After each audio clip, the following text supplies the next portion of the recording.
I'm not a morning person. Dedicated to being passionate about it. Bodybuilders have become more lazy. People have always thought I lift fake weights. Iran and the United States. You take responsibility for that.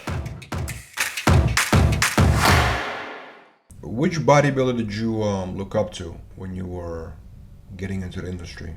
Which bodybuilder did you admire? It was Arnold Schwarzenegger. Arnold was the most that I looked up to. And I still do, of course. And there were other bodybuilders like Lee Haney, Dorian Yates, Flex Wheeler, Sean Ray, Kevin Lebroni. I don't know, it was the 90s, so it was the most famous era. And I started 1990, so I could see it from the beginning in the magazines because there was no internet.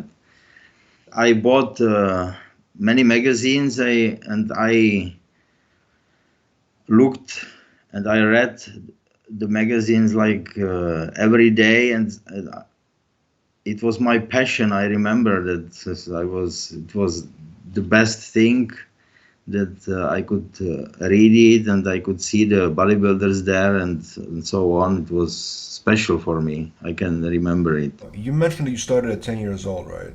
At what point did you get a coach that taught you about, how to get ready for the contest the right way? When did that happen? I got my first when I was getting ready for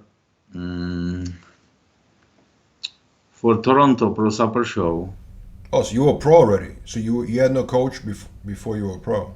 No. I won the European Championship overall. It was my first international contest, and I didn't have a coach. I was doing everything by myself.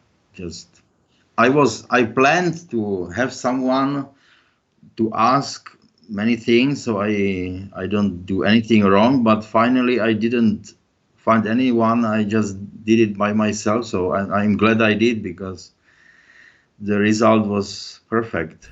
That's amazing, man. That's crazy. Wow. Yeah. You're just from reading magazines? How did you know what to do? Magazines and Arnold's book, like encyclopedia of modern bodybuilding, and other bodybuilders. I knew some bodybuilders, but not too. They were not as good, of course. But I asked there and there. From time to time, I learned more and more, and this was what I learned, and I applied it to my prep, and it went incredible.